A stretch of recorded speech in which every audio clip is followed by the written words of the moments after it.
మా అందరికి మా యంగ్స్టర్స్కి ఉండే డౌట్ ఏంటంటే గురుగారు, ఆడపిల్లలు చొట్టబొగ్గులతో ఉంటారు.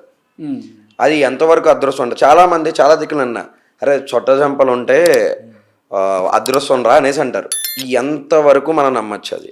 పూర్వీకులు విషయ పరిజ్ఞానం చాలా తక్కువగా ఉండేది. మోటుగా ఉండేవాళ్ళు, మోటు ప్రజలు అనేవాళ్ళు.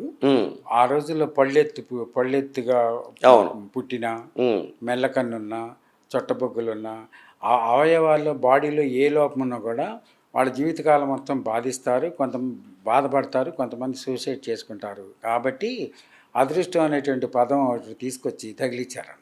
ఓకే.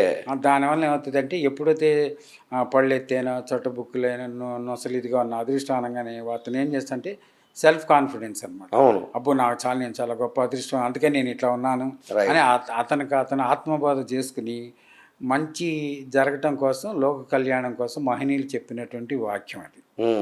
అందువల్ల కారణం అనేది అది యథార్థం. ఆ మంచి మంచి మంచి అయినప్పుడు అది మంచే జరుగుతుంది. అంతే. అది యద్భావం తద్భవతి అన్నాడు.